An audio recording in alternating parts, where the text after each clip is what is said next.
Ladies and gentlemen, girls and boys, pimps, hoes, and, well, I guess StarCraft nerds, how's it going? My Team Liquid forum name here is Wand, so I guess I'm going to go by that name here for these commentaries that I'm doing.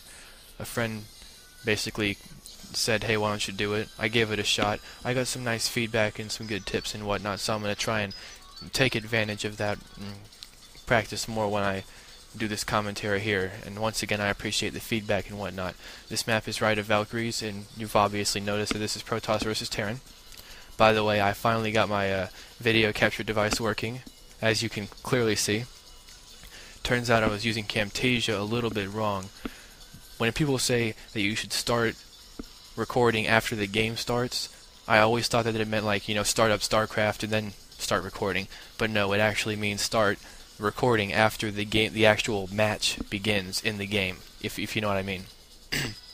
Now then, Protoss player using his 8th probe to scout. I'm looking at the mini-map here. Screen's not really on that. He's using his 8th probe to scout. He also put down his first pylon, so he's moving out pretty quickly. Looking at the Terran player, he's putting down his supply depot, so they're doing it about the same time. Nobody really got anything done faster. Nothing much to commentate on at the moment other than the scout, who's obviously going to find the Terran player because this is Ride of Valkyries, which is a 2-player map. 1 player in the bottom left, 1 player in the bottom right. Expansion is going straight north of both of the starting points. Then there's a little island in the middle where you can expand to, but other than that there isn't. Well, there's one more expansion in the top center, but I hardly ever see anyone use that unless they have a very good map control and have contained the opposing player in their own main base. Anyway, though, Protoss player putting up his gateway. Obviously, he's probably going to get like 1 or 2 zealots, depending on how the Terran player does this. And the Protoss player, he used that scout pretty well here. He made it annoying enough for that SCV to abandon building his barracks, and that's probably going to cost him a lot later on. So he's also putting up his refinery, so we know right off the bat that the Terran player intends on teching up. He doesn't want to stay with his Marines, and that's a very typical strategy to use when you're playing against Protoss, because the small units don't really work against the Protoss race in general. You know, you have vultures to counter zealots, and you have dragoons to counter tanks, and you know, vultures to counter dragoons, and tanks to counter zealots. Did I get that right? Oh well. But you get what I'm saying. So the Terran player wants to tech up, and that's a pretty standard thing. Nothing really original in this game thus far. Terran player finishing his barracks by the looks of it. Protoss player has got out his first zealot. I'm looking at the mini-map here. Looks like he's sending it out to go harass the player. There's a zealot right now. He's sending it out to go harass the Terran player's barracks. He's putting up his cybernetics core. So not only does the Terran player want to tech up past his Marines and other basic units, so does the Protoss player.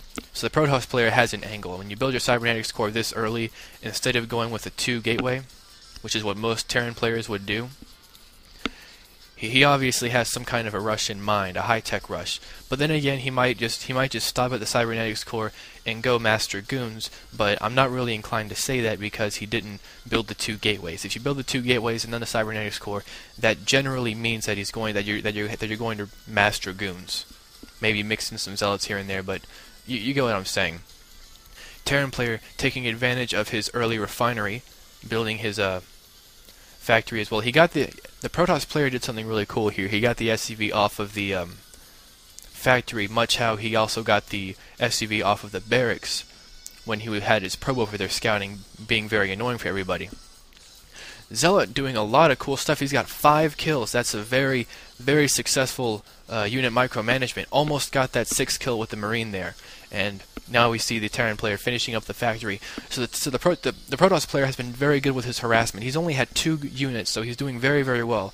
This EUDX guy, I like him. I'm a Protoss player. I like watching Protoss play because you have less units to work with because how costly everything is. So it forces you to manage more.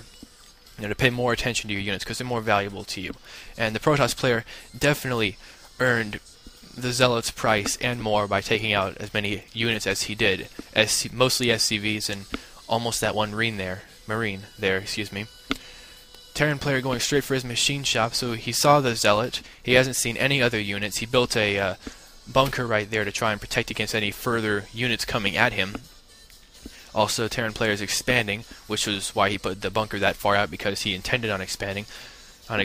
So the Terran player is looking far enough ahead into the game to still be somewhat of a threat. However, he is far behind compared to the Protoss player. The Terran player does not have any units out, I believe, any military units. He has plenty of SCVs, but I don't know military units.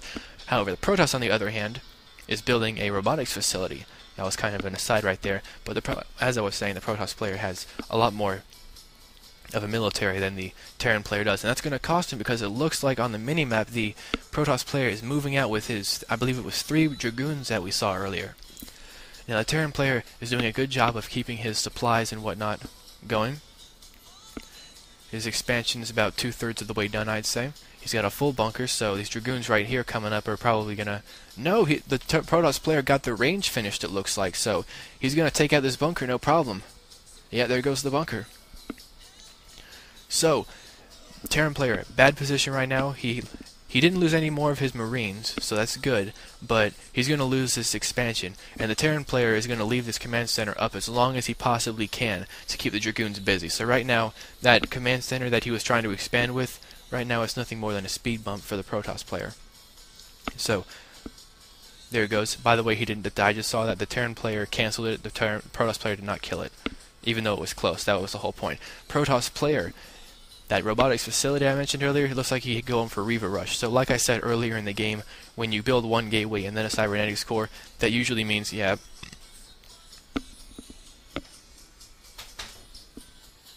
this game's pretty much over.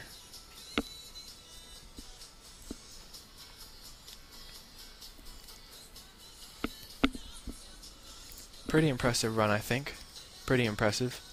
Observers are now leaving the game. Like I said, this is a public game, so there's a bunch of people in here. Ryan Cole and EUDX. Terran player doing good to keep his factory safe by getting a tank, immediately sieging it, and putting SCVs around it to repair it as the Dragoons damage it. And Dragoons only do 10 damage out of their 20-50% damage to smaller units like the SCVs. So the Dragoons would be hard pressed to try and kill the SCVs that are repairing the tank. So the Terran player has a good idea here to keep the Dragoons away from his base and let him keep mining, but we'll see how that turns out here. Protoss player, he defeated the Terran player's expansion, and he's capitalizing on it by now doing his own expansion. Now, Terran player, or excuse me, the Protoss player took out the previous tank. Yeah, this game's pretty much over. Is he gonna... I'm sorry, I'm more watching this thing here.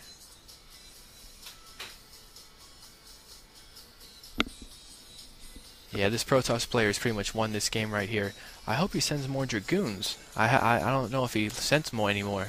Well, there's one, but my god. Yeah, the observers are saying that as well here. You know, that's how well I'm reading this game right here, you know. I say something and then it happens, you know. Yeah, he went with Reavers. He's making his Reaver now, so... If the Terran player does not leave, and if somehow the Dragoons fail, this Reaver will definitely finish the job, because the Terran player does not have a... He has, according to my ADV loader here, he has plenty of minerals, but he just cannot he just can't keep his units on the map, on the board, or whatever, because the Dragoons and whatnot are just taking him out. So the Protoss player pumping Dragoons and went from one gateway to a cybernetics core to a robotics facility and then a robotics support bay, all the while building Dragoons to harass the Terran. And it's been a pretty successful harass here. The Terran player not doing very well to counter this Dragoon rush. I think what really messed up the Terran player in this game was the fact that he let the Protoss player kick his SCV basically off of the building that he's trying to make, and it put him behind technology-wise big time. Terran player has 2 tanks. He might be able to pull this off here. I really hope the Terran player uses those SCVs to... No, he's not. He's not going to do it. Terran player should have used those SCVs right there to repair the tank, but he just was not paying attention. I don't really know. I can't think of any possible excuses the Terran player might have for not doing that. He could have saved the tank probably, but I don't know. So 4 Dragoons here are probably pretty much going to be the winning of the game right here. Now, yeah, this guy's screwing around. He's not going to let it in. He doesn't want to take a loss. But then again, it's youth map settings. I'll see you guys later. This game's over. Bye bye.